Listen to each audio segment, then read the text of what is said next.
So for the first time since I started drinking coffee around 5 years ago, I have now been 30 days without coffee and caffeine. And let me just tell you that it has changed things in my life more than I could have imagined. And I know that some people will not like to hear what I have to say in this video, but I have done quite a bit of research on coffee and caffeine. So today I want to share with you my own thoughts of quitting coffee, the very interesting research and data that has been done on coffee, and hopefully after this video you can make a better decision on if you want to keep on drinking coffee or how much. So what you need to know about me is that in the past I had an absolute love affair with coffee.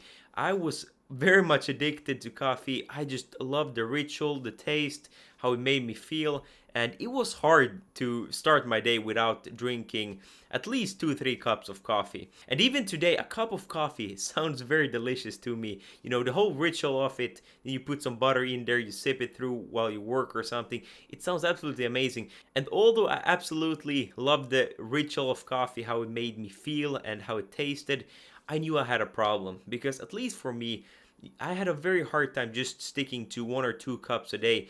I always build up a tolerance pretty quickly, and then I just needed more and more to actually feel the hit from coffee. And it's not fun either to rely on coffee or other substance to just feel normal throughout the day. And for long periods of time, I used to drink 5, 6, 7 cups of coffee a day. And on top of that, even some sort of energy drink. So I was, probably up in 1,000 milligrams a day for long periods of time. And then I kind of realized that, okay, this is not very good for me. I'm having trouble sleeping and stuff. Then I would taper off. I would take a few days off caffeine and then start with 1, 2 cups, and then it would always gradually go up.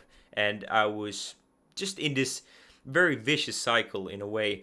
So I knew that I had a problem, and I've tried to quit several times. And although I failed several times on quitting coffee, although I wanted to, around 2 months ago, I really had a wake up call because I was at work and it was the afternoon, and I realized that I had just taken 10 cups of coffee and I was still feeling tired. And at that point I realized that I can't be drinking 10 cups of coffee and still feeling tired. Something has to change. And I knew that I couldn't quit right then and there because the withdrawal symptoms of coffee, at least for me in the past, they have been pretty tough. I will have a pretty tough few days, week or two after quitting. So I knew that I had to finish my job, and I decided to quit the moment that I got on vacation because I knew that on vacation, I don't need to feel very alert. I can take a few days off, just relaxing and dealing with the withdrawal symptoms. But fundamentally, the reason why I wanted to quit was really that I really felt addicted. Like, I couldn't go without my day without drinking lots of coffee. And also, fundamentally, just thinking logically about it, if something makes you feel that good, that alert for a moment, it needs to have some side effects. And of course, the crashes afterwards when you have drinking your coffee, that is of course one side effect. But also, like, there needs to be other side effects as well. Like, everything can't be just very good when you take this type of drug. So for the first few days, they were very tough. So I had headache. I was feeling tired, groggy. I would say for the first 3-4 days. So, and I would say that I had lowered energy around a week after quitting coffee. But of course, I was a very heavy user, and I think this is very different for everyone. But then on the second week and forward, I've just been feeling better and better. My energy levels have been a lot more stable, and there are quite a few benefits that I've experienced now being without coffee for 30 days. So the biggest benefit, at least for me, and one of the reasons why I really wanted to quit coffee, was better sleep. So I've really improved my sleep by quite a lot, and an interesting fact is that I find that I dream a lot more as well. So, sleep overall, I can sleep longer, it's higher quality, more deep, and more REM sleep. So that has been absolutely fantastic. And another thing is really stable energy levels. So when I quit sugar, when I started the carnivore diet, I've had very stable energy levels throughout the day. But quitting coffee has made them even more stable. So right now, I feel good all day without needing to drink coffee, get this very very quick boost and then the crash afterwards. So that's been absolutely fantastic. And it's also in a way very freeing to not need to rely on coffee. I can just wake up. I wake up, I feel pretty refreshed. I can just start my morning without needing to think about, getting my coffee in. And another thing which I know I've been struggling with probably for the last years is really cortisol. So I know that I've had a pretty stressful life. I've had lots of things to do and deal with, and this has really increased my cortisol levels. And this is something that I've started paying a lot more attention to recently. And low. I think this is very overlooked. So having chronic high cortisol and stressing a lot, that will really take a hit on your body. And coffee was really just another stressor in my life. So I feel that, also from a stress management perspective, everyone will be different here. But from that point as well, I felt more relaxed. I felt that my cortisol levels are a lot lower now than they were before. I don't stress as much. I'm not as anxious. I don't overthink as much. So these have been very, very good signs as well. And another great benefit that I've noticed, maybe in the last 2 weeks or so, is that I also feel less hungry when I don't drink coffee or caffeine. So how coffee and caffeine affects appetite, that is really a very individual thing. I've just noticed it for myself that I feel less hungry.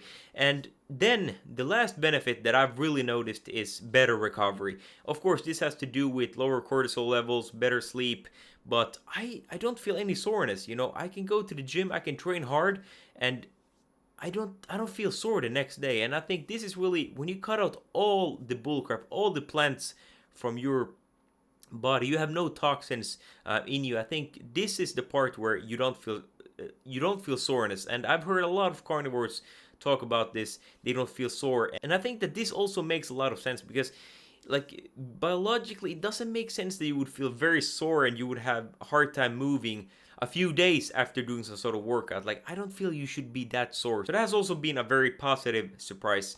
So now let's take a look at the research and the studies that have been done on coffee. And let me just remind you that coffee is a $500 billion business a year, and it's expected to grow over the next 5 years around 4% compounded. So there's a lot of money involved here, and when you have lots of money involved and people are drinking around 2 billion cups of coffee a day, you will most likely have some conflict of interest in these studies. And I would just be a little bit skeptical of who is funding these studies, and can we really trust what is being done, and what is really the results of these. So I would just keep that in mind.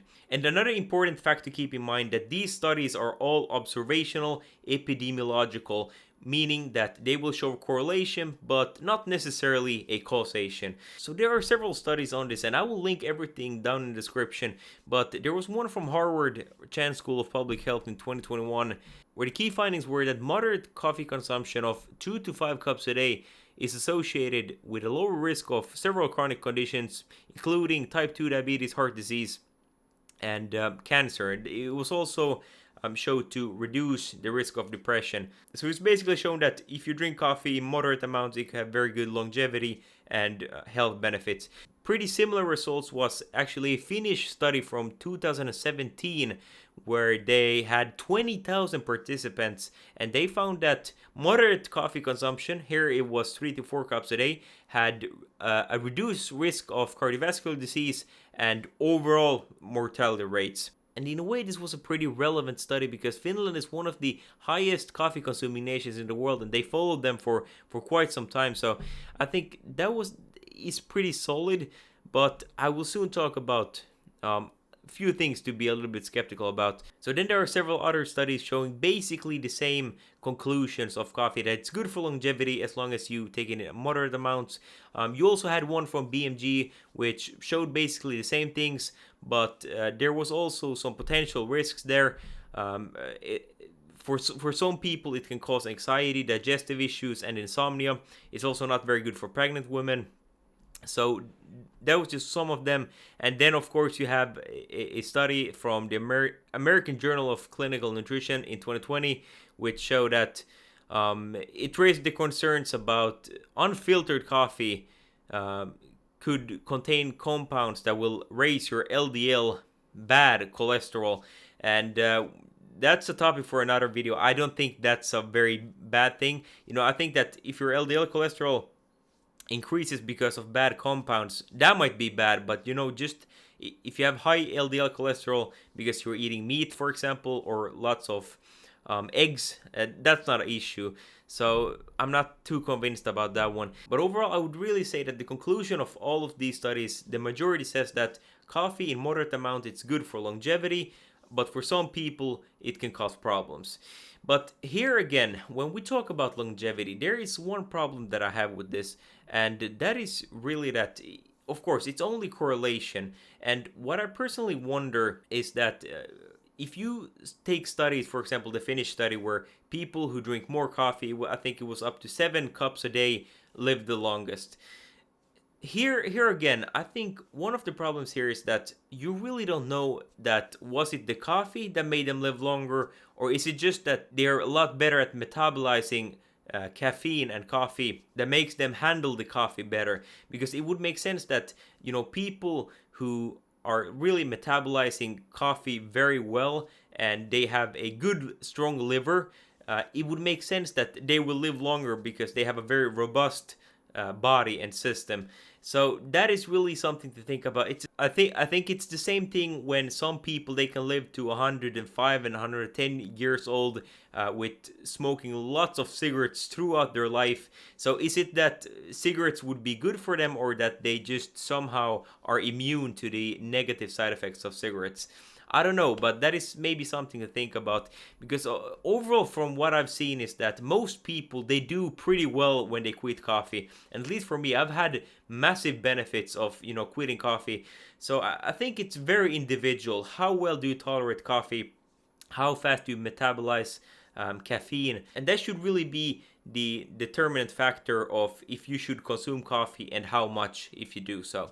And overall, I think that if you have 1 cup of coffee each morning, I think that's pretty fine. I think most people can handle it. But the problem for me and for many people is that, you start off by drinking 1 cup, and then you need 2, and then you need 3, and all of a sudden you're drinking 8 cups of coffee a day. And it's just this addiction that it's hard to really get free from.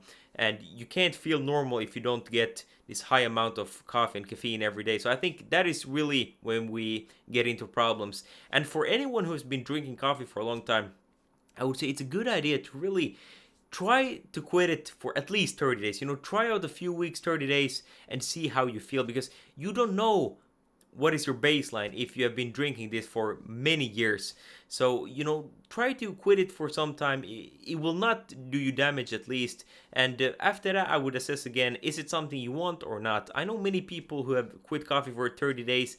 They say that they noticed no good benefits from it, but they had some side effects, some negative effects from it. And in that case, I think it's fine to, keep on going with coffee. But for people who want to quit coffee or want to try 30 days, I would say that it's a good idea to maybe taper off. You could always quit cold turkey, but that might be pretty hard.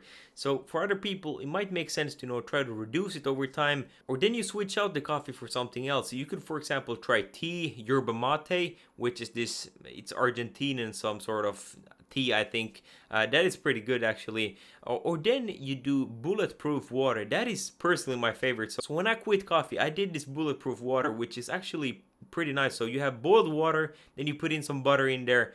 It's almost like bulletproof coffee, but you don't have no coffee in there. Or then if you like the ritual very much, you can also try decaf, although it contains a little bit of caffeine.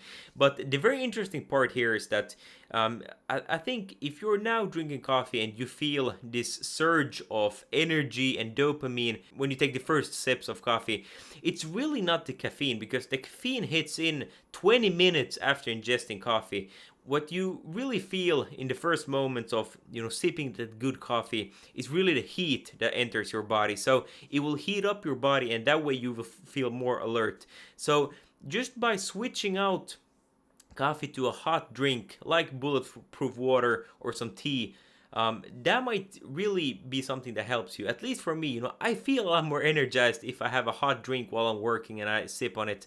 It feels very nice, but it's really the heat that is giving you the energy. And of course, after 20 minutes, the caffeine will all start hit you. But yeah, I would definitely try out quitting coffee if you feel that you're addicted to it and you really don't know how you would feel without it. It's very good to experiment with yourself, because it really doesn't matter what the study says.